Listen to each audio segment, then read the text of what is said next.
El laboratorio de ecología, donde yo estoy trabajando, no soy el único investigador, sino que somos 3 investigadores con un asociado que acaba de obtener la plaza, el doctor Víctor Cabrón, y el doctor Israel Carrillo. Y los resultados, aquí sigue, por favor, no nada más son nuestros, sino también de pues, muchos estudiantes, algunos doctorados y de maestría y muchos de licenciatura que trabajan en el laboratorio. Primero voy a platicarles, de una forma más o menos rápida, lo que fue el Programa Estatal de Acción ante el Cambio Climático para el Estado de Querétaro. En noviembre de 2008 se propone la conformación del equipo multidisciplinario académico con agentes del gobierno para la elaboración de este programa estatal. Se sometió en febrero de 2009 un fondo con la Semarnat, se obtuvieron algunos fondos, se somete por parte a un apoyo externo de CEDESU y se nos dieron diversos apoyos, no todo llegó, pero más o menos tuvimos un apoyo que nos permitió elaborar el programa. La que sigue. La estructura del programa pues siguió la estructura que siguieron la mayoría de los programas estatales, es decir, teníamos un grupo académico del cual me tocó ser el coordinador, había dentro del gobierno el subsecretario de la Secretaría de Desarrollo Sustentable del Gobierno del Estado, de CEDESU, porque fungió como coordinador, y se invitó pues, a muchas organizaciones de la sociedad civil a participar en este programa. En total, en los talleres fueron más de 300, 400 gentes que estuvieron involucrados en diversas actividades. El programa pues, siguió la estructura clásica de todos los programas. Por un lado se vio la variabilidad climática y los escenarios del IPCC para nuestra región, el inventario de gases de efecto invernadero y medidas de riesgo, bueno, evaluar el riesgo y proponer medidas de adaptación al cambio climático. En producto de esto, de estos trabajos desde el 2010 hasta 2014, pues generamos este documento, ¿sí? Que pues resume los resultados. Tiene obviamente, como todos estos documentos, es dinámico, se tiene que ir actualizando, sobre todo el inventario de gases de efecto invernadero se tiene que actualizar. Consideramos que el PEC debe ser revisado al menos cada 5 años y que fue un instrumento de política pública dinámico que lo tomara el gobierno del Estado. Se nos viene un problema ahorita porque hay cambio de gobierno y con el cambio de gobierno hay cambio de partido. Entonces, este programa comenzó con un panista, con un gobernador panista, cuando se propone, luego pues, llegó un gobernador priista que acaba de ir y ahorita regresa otro panista, ¿no? Entonces, ya se imaginan los problemas de continuidad, ¿no? Cuando tenemos cambios políticos, pues lo que instrumenta uno, el otro no. Hay que ver cómo los convences de no reiniciar en cero, ¿no? O sea, una de las ventajas de los programas estos estatales, que creo que se han desatendido un poco en el país, era que tenían un coordinador académico y un coordinador gubernamental. Entonces el gubernamental puede estar cambiando, ¿no? Debido de la posición política. Y el académico también puede estar cambiando, pero creo que es una línea más clara, ¿no? O sea, si alguien entra ahorita a sustituirme, yo que llevo varios años ahí, pues yo creo que seguiría con la misma estrategia, ¿no? De fortalecer la investigación, que aporte resultados y que aporte elementos para que se puedan tomar políticas más o menos concretas. La que sigue. El documento son simplemente los editores, somos varias gentes, muchos de la Facultad de Ciencias Naturales, otros de la Facultad de Ingeniería. La que sigue, pues, hay una introducción general no se alcanza a ver muy bien, pero son los capítulos del documento. Se vio un escenario geográfico, un análisis de la variabilidad climática. Hicimos los escenarios en base a los modelos estos generados por el IPCC. Se vio la adecuación y la adaptación a la escala. Esto lo realizó parte de la tesis doctoral de Boluna. Hubo un inventario de emisiones, tomando un año como base. Este inventario fue coordinado fundamentalmente por la Facultad de Química de la universidad. Luego se generaron medidas de mitigación, algunas de ellas las voy a comentar, porque una de ellas ya involucró un pequeño impuesto que nos están cargando cada que renovamos nuestra tenencia del carro. En Querétaro hay un pequeño impuesto que se llama bono de carbono, y que supuestamente va dirigido a programas de reforestación, programas de restauración. Tenemos un capítulo de evaluación de riesgos, un capítulo de adaptación, un capítulo donde se explica todo el proceso de planeación participativa, y aquí falta uno que es el capítulo último, donde se dio pues, el fundamento, es un capítulo más legal, el marco institucional, y un poquito la idea de cómo podríamos llegar a tener una ley de cambio climático en el Estado. El capítulo 1, estos son los autores, únicamente les presento el escenario geográfico del Estado. Querétaro es un Estado pequeño, pero que tiene una muy alta diversidad geológica, geomorfológica y climática, y por lo tanto biótica, ¿sí? Es un estado que cuenta con una región que es parte del altiplano. Hay algunos elementos del eje neovolcánico. Tiene una región que se denomina el semidesierto. Incluso hay una parte, ahí en el Pizarrón, que es un remanente del desierto chihuahuense. La vegetación es como del desierto chihuahuense. Está por aquí. Aquí está la Sierra Madre Oriental. Y pues va una variación de climas impresionantes. Van desde climas tropicales, climas templados, climas semiáridos. Aquí climas templados, pero más bien secos. El análisis de la variabilidad climática, ¿sí? Fue parte importante del trabajo de Hugo Luna. Pues lo primero que hicimos fue detectar pues, todas las estaciones climáticas del Estado, en más de 60, pero de las cuales solo 6 pasaban un control de calidad. ¿Sí? Solo 6 las podíamos utilizar para caracterizar el clima. Y en algunos casos tuvimos que tomar pues, estaciones de estados vecinos para llegar a una caracterización climática más o menos decente de lo que sucede en el estado de Querétaro. Aquí están señaladas algunas de las estaciones que cuentan con más de 30 años. Y el problema es que una de ellas está en la ciudad de Querétaro, ¿no? Y se cambió de lugar. Entonces no pasó el control de calidad de las series de tiempo, que era la que más tiempo tenía, ¿no? Todavía está cercana en el Batán, que sí nos pudo funcionar. A partir de esto, bueno, pues está ya los mapas de temperatura y precipitación, tomándose el periodo 60-90 de caracterización climática, y supuestamente antes del ¿cómo se llama? Del efecto de cambio climático, aunque sí se detectó y se siguió trabajando en él, ¿no?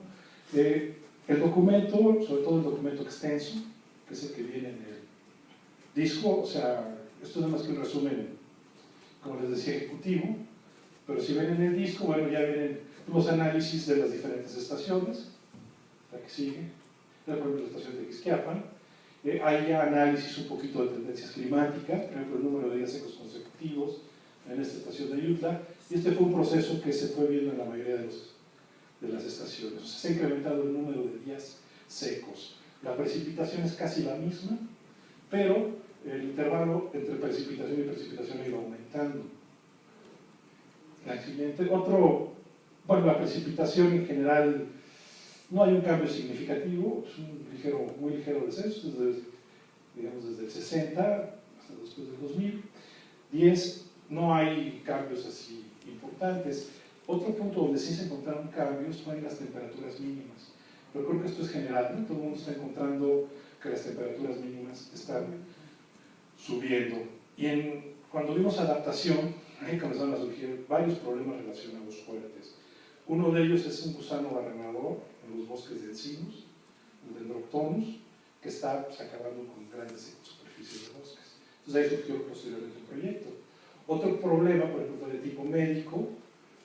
Querétaro estaba libre de dengue, toda la zona del altiplano, al disminuir el número al incrementarse la temperatura mínima, ¿no? Los moscos pudieron pasar el límite de 1800 metros, que más o menos promedio tiene la Sierra Madre, y pues de la zona tropical llegaron a Querétaro, y pues Querétaro ya tiene dengue. Y hay zonas donde está endémico dentro de la ciudad. La que sigue. Posteriormente, bueno, eso viene en este capítulo. Hay un capítulo de escenarios de cambio climático, la que sigue. En este, pues bueno, ya se usan los ensambles que la mayoría de los programas están utilizando, 20 y tantos modelos. Aquí ven el ensamble, este es el promedio, estas son las dos desviaciones estándar, digamos, con los promedios, donde va. En temperatura, pues hay una tendencia clara. Bueno, en general, no lo mencioné, se encontró ahí un punto 8 de incremento del 90 hacia acá en las estaciones. Punto 8, punto 70 y tantos grados centígrados de incremento. En estos modelos, todo esto es parte del trabajo de Hugo Luna, los valores estaban dados en porcentajes de la anomalía. La línea naranja y verde muestra la dispersión de los modelos, dos desviaciones estándar. Pues hay un incremento en cuanto a la temperatura en general para el estado. Aquí sigue. Se evaluó con esto ya a nivel de proyecciones, aunque eran, digamos, pocos píxeles en esta matriz, pero sí se pudo hacer la elaboración. Aquí tenemos, por ejemplo, el escenario A2, en la que sí está más clara, aunque no se alcanzan a ver los municipios, pero por ejemplo aquí vemos las zonas donde se espera para el 2039, en este periodo un incremento de 0.83, otras zonas de 0.8, 0.82, 0.79, 0.82, etc. ¿Sí? La siguiente. En precipitación hay una ligerísima disminución, hablan del 2 al 4% en estos ensambles de estos modelos. La siguiente, aquí se ve un poquito más claro, precipitaciones de 2.4, 2.9, en la zona más húmeda, que es la sierra, en la zona que se conoce como la Sierra Gorda, no se han oído, hay una reserva de la biosfera ahí, importante, ahí se espera una disminución en la precipitación más o menos importante, aunque es una zona, si comparamos precipitaciones de 1000 y tantos milímetros contra precipitaciones de 500 o de 600 aquí, pues el impacto no es tan fuerte, aparentemente. La que sigue. Aquí está otro escenario, el A1B. Los cambios son un poquito menos drásticos con respecto a la precipitación. La que sigue. Se realizó el inventario, la que sigue, estos son los autores. En el inventario se encontró que la principal aportación, curiosamente en Querétaro, a diferencia de otros estados, no fue el sector energético, sino que fue el sector transporte. Querétaro es un estado de paso, hay muchísimo transporte que está pasando, que viene del norte, del noreste, del noroeste. ¿Sí? O sea, por ahí todo lo que viene de Chihuahua, todo lo que viene de Monterrey, todo el tráfico Monterrey-DF pasa por Querétaro. Y esto también dificultó la evaluación, digamos, para ver cuántos vehículos hay, cuál era el stock de vehículos de Querétaro. Pero bueno, estuvieron calculando y haciendo ajustes, y esto fue lo que encontramos, bueno, encontró el grupo de inventarios y los sectores más importantes. ¿Sí? La que sigue. Se hicieron también medidas de mitigación, la que sigue. En estas medidas de mitigación se generaron modelos y el gobierno compró una de ellas, el gobierno del Estado, ¿no? Obviamente donde vio posibilidades de sacar dinero, dijo, pues Pues soy el primer estado, Querétaro era el primer estado donde no se cobraba tenencia. Es el primer estado del país donde no se cobró tenencia. Fue una promesa del anterior gobernador. Entonces dijeron, bueno, pues nada más estamos pagando como 100 y tantos pesos de tenencia. Puso un impuesto de 40 pesos por vehículo que era para bonos de carbono, para emisiones. Y esto se transformó en algunos proyectos, algunos de ellos funcionando. Ya conocen, ya se imaginan el funcionamiento del dinero proveniente del gobierno, ¿no? Estatal. Fue lento, los proyectos llegaron con un montón de problemas, pero sí hubo varios proyectos de reforestación y otros proyectos de restauración. Y otro proyecto nuevo, en el cual luego trabajamos nosotros, era tratar de ver el stock de carbono por diferentes rodales, diferentes localidades en la Sierra Gorda, qué tanto estaban capturando carbono, y el gobierno estaba comenzando a hacer pequeños pagos en compensación en predios pequeños que no podían entrar al mercado internacional de bonos de carbono. Entonces ahí también nos pidieron evaluar, y eso es un último estudio que les voy a presentar. Pero aquí está la ciudad de Querétaro. Una de las zonas que más se quería impactar era el Parque Nacional del Cimatario. Ahí hay problemas, no sé si saben que ahorita en parques nacionales, en la CONAMA, hay un montón de problemas con un nuevo director y están cambiando estrategias y quieren varios parques cambiar el uso del suelo y quitarles el estatus de parque. Y obviamente aquí hay un montón de desarrolladores esperando el momento, ¿no? Es una zona de conflicto ahorita. Pero esperemos, tenemos 15 días con el nuevo gobernador, ya sabemos qué va a pasar. Siguiente. Hubo un capítulo de diagnóstico de escenarios, realizado por el doctor Juan Alfredo Hernández. Fue bastante bueno y han seguido trabajando con todos los riesgos de eventos hidrometeorológicos extremos. Trabajaron en coordinación con Protección Civil y está ahí generado un mapa de riesgos de eventos hidrometeorológicos extremos para todo el estado. También se ha seguido trabajando con el uso de imágenes de satélite, con el MODIS, para ver correlación entre datos, por ejemplo, de precipitación, temperaturas, y tratar de comenzar a hacer un poco más rápido y eficiente la toma de decisiones por Protección Civil. La que sigue. La que sigue. Adaptación, pues ya saben, al igual que ya se platicaba, creo que aquí varias veces, es un punto muy difícil, ¿no? O sea, muy complicado, cómo le entras a la adaptación. Nosotros hicimos talleres donde les presentábamos los escenarios y platicábamos de riesgos y tratar de ver la vulnerabilidad, toda esta situación, y pues se fue trabajando por mesas regionales, 4 mesas regionales, y luego mesas sectoriales, hubo talleres sectoriales. La idea es que todas estas medidas, que fueron 100 y tantas sugeridas, surgieran a partir de un proceso de planeación participativa, donde la gente estuvo involucrada trabajando en eso. Entonces, es un sector prioritario, por ejemplo, les voy a hablar nada más de uno o dos de ellos. Y diversidad, ecosistemas de montaña tienen alta vulnerabilidad debido a su fragmentación y cambios de temperatura y precipitación, alto impacto en el bosque tropical, lo poquito que queda, en el semidesierto, el incremento de temperaturas desplazar especies. Voy a enseñarles unos estudios que hemos trabajado posteriormente, pues uno de ellos salió publicado hoy, precisamente, en Journal of Bioenvironments. Al rato ahorita les paso un poquito de esos datos. Y pues llegamos a ver por regiones, qué sucedía con el aumento de temperatura, con el incremento del índice de aridez, cuáles eran los riesgos y las medidas de adaptación que sugeríamos y trabajábamos más o menos en conjunto. La siguiente, por ejemplo, esto es para la Sierra Gorda, ondas de calor, aumento en periodos de sequía. Aquí el problema son los incendios en la sierra, ¿no? ¿Qué medidas se van a tomar preventivas o qué se puede ir haciendo para tratar de prevenir los incendios forestales? Que había que capacitar brigadas, eliminación periódica de combustible, materia seca, selección de especies, procedencia resistentes a elevadas temperaturas. se comenzó a hablar de migración asistida, un punto muy conflictivo, pero bueno, ya se tiene que comenzar a ver.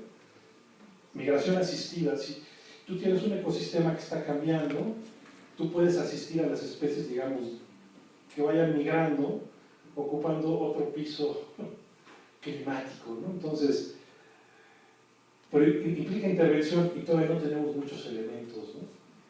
No sé si han oído de ese tema, porque sí está poniéndose un poquito de moda. Me tocó ver en Estados Unidos el Bureau of Land Management. Ellos ya tienen programado, saben, sus pastizales ahí del centro de Estados Unidos, cómo se van a ir desplazando conforme 1 grado, conforme 2 grados.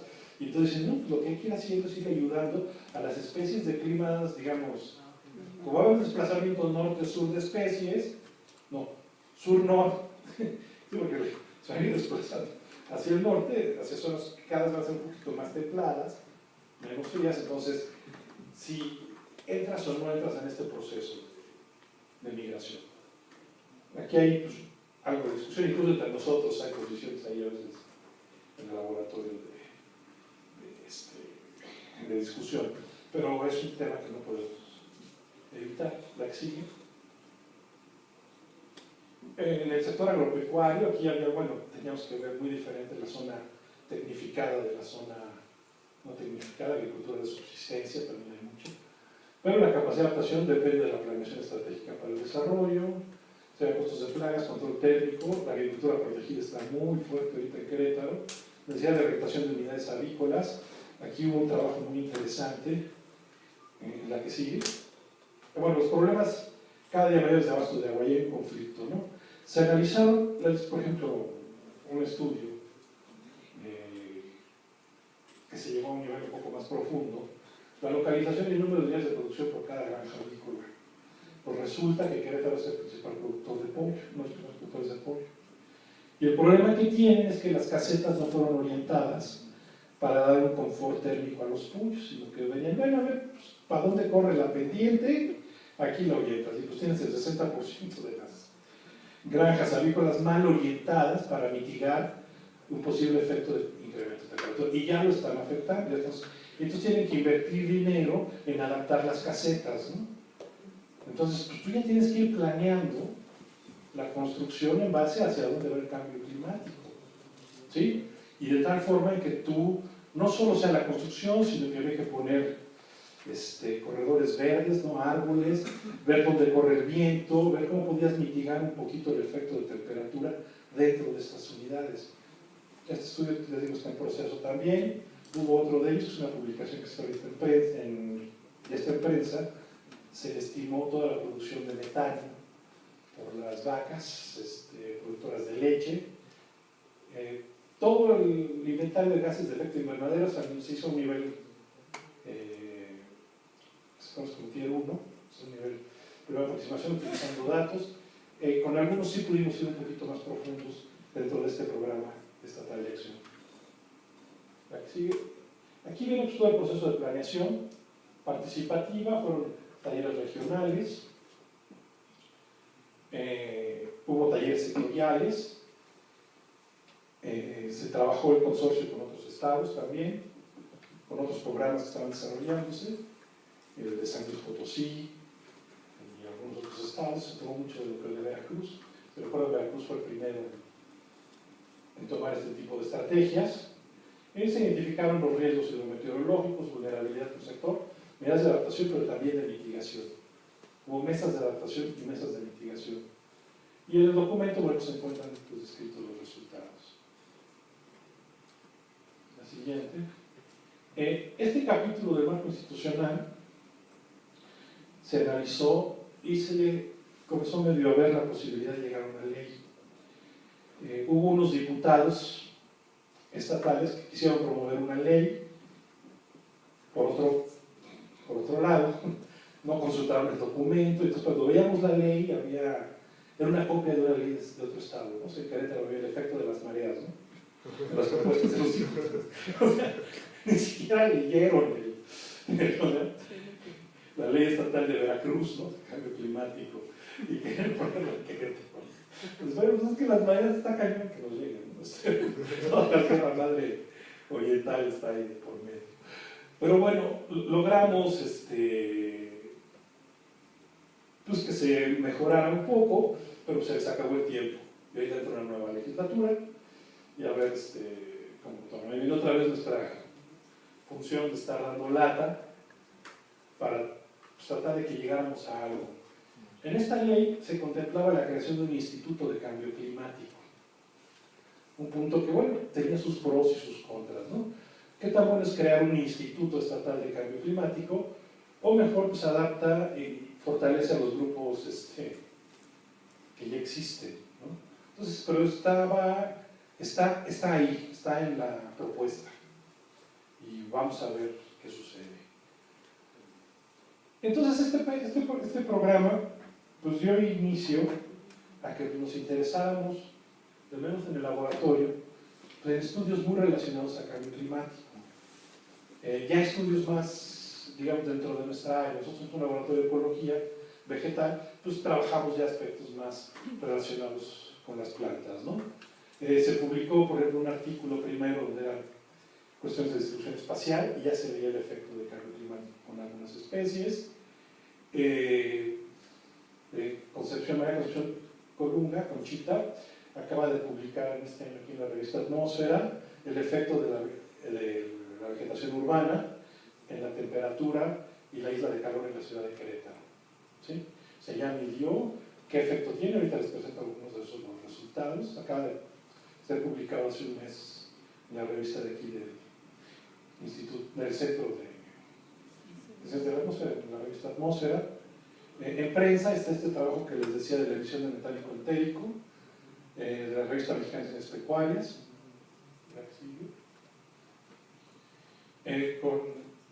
Con Israel Carrillo acabamos de publicar un estudio que les voy a presentar muy interesante sobre la amplitud de nicho y las implicaciones del cambio climático en la conservación de unas cactáceas muy importantes del género Astrophytum. Otra alumna, Ileana, ella trabajó con aspectos bióticos asociados con la distribución espacial de un muérdago, también los vemos, una planta parásita, que también el cambio climático pues, ha estado generándole condiciones donde ha incrementado su distribución, su presencia y su efecto. ¿Sí? ¿A la que sigue? Entonces, por ejemplo, aquí está el efecto de la isla de calor, lo que hizo Conchita en la ciudad de Querétaro. La que sigue. Aquí únicamente quisiera resaltarles, aquí está el incremento poblacional y aquí está el incremento en temperatura, ¿no? Ambas pendientes son más o menos similares, ¿no? O sea, no quiero hablar de causalidad, ¿no? De que la gente está pasando más calor, pero van parejo, ¿no? La ciudad de Querétaro se está llenando y el calor está subiendo. ¿Sí? La isla de calor, únicamente en la ciudad. Y entonces, la que sigue, la siguiente, se midió el efecto en zonas con alta y con baja densidad de cobertura. Se midió con un instrumento que se llama un analizador de coberturas foliares, se obtuvo el índice de área foliar, y se veía en la cantidad de sombra proporcionada de esos elementos, en un mismo sitio, en zonas cubiertas y no cubiertas. Se veía aquí obviamente los efectos en estas 4 zonas climáticas de la ciudad, y siempre hubo diferencias fuertes tanto en invierno tanto en verano como en invierno, con respecto a lo que encontrábamos en las zonas cubiertas. Estas son temperaturas en zonas cubiertas y en zonas descubiertas. El efecto que tiene la vegetación dentro de la ciudad es muy importante y muchas veces no está evaluado, no está considerado, ¿sí?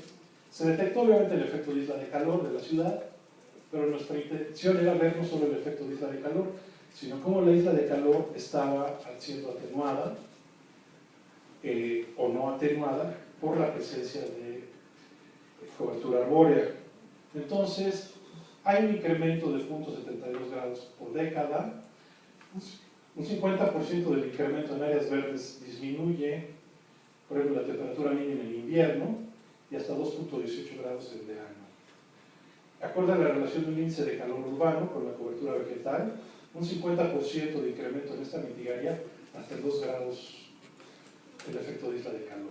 Entonces ya tenemos pues, prácticamente en 2 décadas 1.8 grados más de temperatura en Querétaro de lo que tenemos en la zona periurbana, en condiciones de altitud similar, etc., ¿no? O sea, la ciudad, si le sumamos el 0.8 grados de cambio climático a este 1.8 grados más de temperatura producto de la isla de calor, pues podemos ir comenzando a pensar la necesidad de regular el crecimiento de la ciudad y de incrementar el arbolado y las superficies que mitiguen.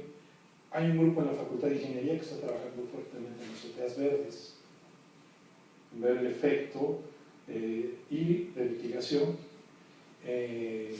colocando azoteas verdes. Otra, curiosamente, el efecto de colocar unidades de estas eléctricas para captura de energía solar, ¿no?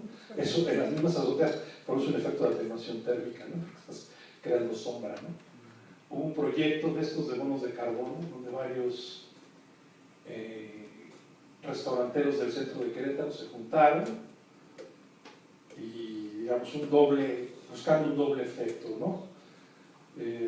Mitigar un poquito al utilizar energía generada por el sol, ¿no? Que eso ya saben que va al aporte de energía eléctrica, y pues disminuye el consumo de energía eléctrica, supuestamente algo de carbono que se está ganando, el carbono relativo atmosférico, más aparte el efecto de atenuación térmica de sus locales, lo que implica menos ventilación, y esto pues les da ventajas.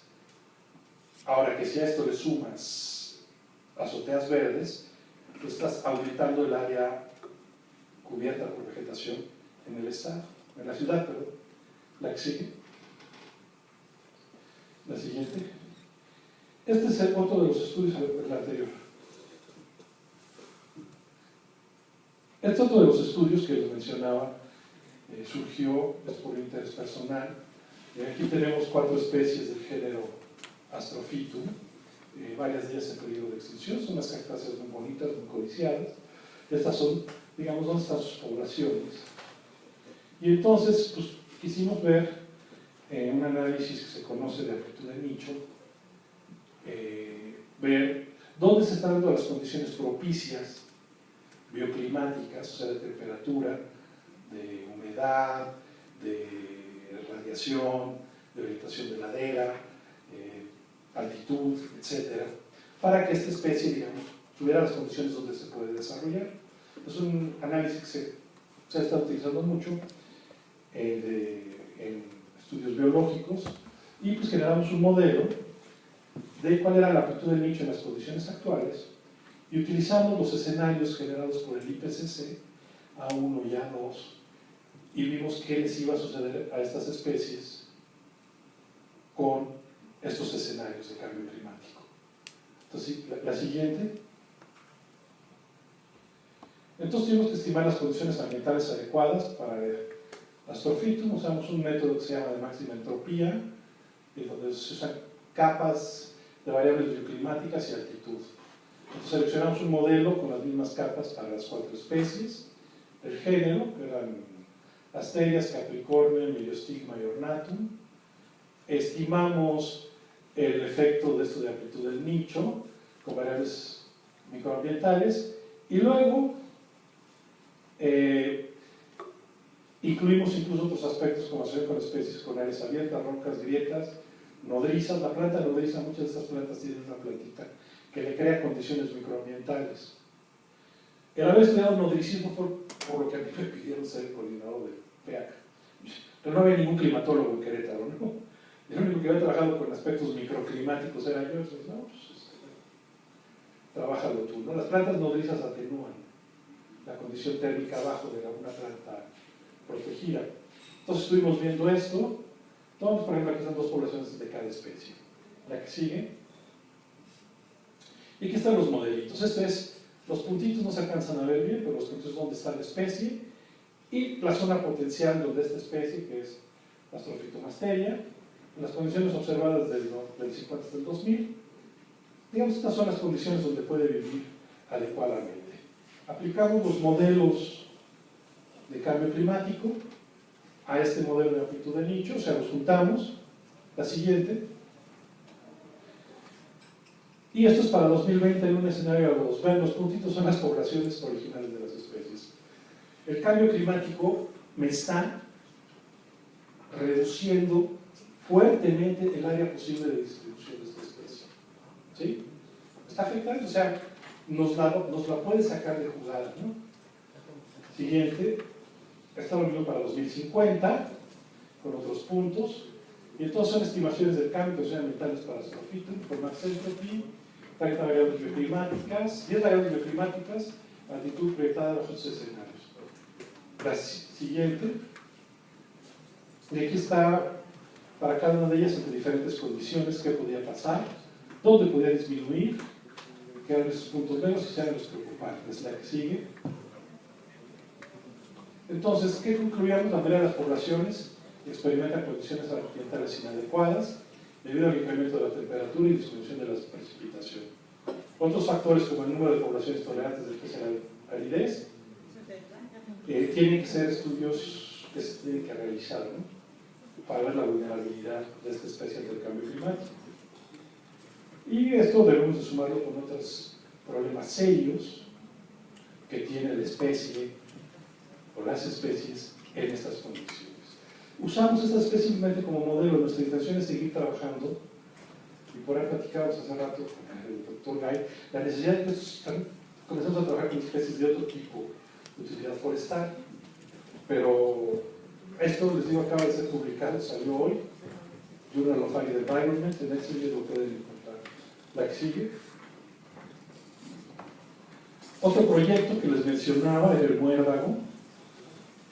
También se detectó en los talleres de planeación que el muérdago estaba creciendo, se estaba incrementando. Aquí la distribución espacial resultante de factores abióticos, pero está inducido por el cambio climático en los dispersores, y no se evaluó el efecto de la disminución del número de 10 toneladas sobre esta especie. La que sigue. Este es el muérdago, para los que no lo conozcan. Si ahorita se hacen un viaje por el centro del país, por Querétaro, por Guanajuato, ustedes van a ver unos mezquites con unas flores bien bonitas de color naranja. ¿Sí? Que hace 10 años no había, ¿no? Lo que la gente no sabe es que es una parásita que está matando a los árboles. ¿Sí? Esta parásita está siendo dispersada por el efecto del cambio climático. Siguiente. Factores ambientales que cambian los dispersores. No hay un invierno que esté controlando a la especie, entonces la plaga sigue. Siguiente. Bueno, esto era para ver los aspectos de agregación espacial. La especie distribuye de forma agregada, entonces afecta mucho más todavía, y estos son algunos de los pájaros que están viéndose beneficiados por el incremento de esta especie. La que sigue. Un último estudio que estamos trabajando, producto del programa, fue el establecimiento de un mecanismo de evaluación de riesgos ambientales y cuantificación de captura de carbono en la Sierra Gorda Queretana. Siguiente. Aquí estuvimos trabajando, estas son imágenes de la sierra. La que sigue. Calculamos carbono tanto en suelo como en vegetación, y la intención era la siguiente. Los bonos de carbono se dan en unidades muy grandes. Ustedes quieren ir van a un mercado de carbono y les van a pedir cientos de hectáreas. Nuestros productores, tenemos en la Sierra Gorda, pues están fragmentados en unidades muy pequeñas, entonces no pueden vender, digamos, en el mercado japonés de bonos de carbono, no pueden vender sus hectáreas. Entonces el gobierno del estado dijo, ok, del dinero que les estoy cobrando en las tenencias, que alguno de estos pudiera llegar y apoyar a estos productores, pero no sabían cómo, y lo comenzaron a hacer al chilambalán, y ya saben, ¿no? Se lo entrego a un grupo ecológico, y pues aquí se los doy a mis cuates, y ya conocen. Entonces, bueno, CONACYT, lo metimos a CONACYT, y bueno, pues también nos apoyaron. Lo que queremos crear es decirte, en mapitas, cuánto carbono se está capturando por un bosque en ciertas condiciones. Y en unidades pequeñas, bueno, esto es lo que valdría. Nosotros no ponemos el costo, simplemente decimos cuánto carbono hay, tu gobierno pues págale en base a lo que se paga en el mercado internacional o a lo que tú consideres, ¿no? Entonces, siguiente. Pues aquí está, digamos, por tipo de suelo, ya sabemos cuánto carbono tiene en stock cada uno de estos suelos. Siguientes. Aquí viene algún ejemplo, por ejemplo, con 3 especies importantes de pinos. Siguiente. Aquí están algunas medidas importantes de los pinos, alturas, diámetros y cuánto carbono pues, está teniendo en promedio por individuo. La que sigue, y pues nos lleva a estimar pues, los stocks de carbono por unidad ya tenemos las ecuaciones, ya está puesto en un sistema de información geográfica, donde pues ahora se lo entregamos otra vez al nuevo gobierno, para ver si les interesa lo que los del viejo gobierno, o sea, este jueguito PRI-PAN a nosotros nos está cansando aquí en Querétaro, ¿no? O sea, si quieren al nuevo gobierno tomar ya este instrumento, porque ya está hecho, aprovechalo y ponlo a andar. Siguiente. Ya nada más para concluir, hay otros proyectos, el efecto del barrenador de pinos, les mencionaba, ahí está el doctor Cambrón, cambios fenológicos en especies de matorral submontano, aquí tenemos 2 proyectos chiquitos, los cambios fenológicos, cómo están afectando producto del cambio climático, y patrones fotosintéticos de estos muérdagos, donde por cierto saqué un proyecto que nos acaban de apoyar chiquito. Siempre con los alumnos tenían problemas de venderles proyectos, porque como en este va a haber drones midiendo, pucha, tengo una lista así de yo quiero hacer la agencia ahí, ¿no? Entonces, trabajando con drones. Bueno, pues es así más o menos lo que yo quería platicarles, decirles este es el programa estatal, lo que se generó y algunas investigaciones que pues, hemos seguido nosotros, producto de este programa. Bueno, pues, gracias.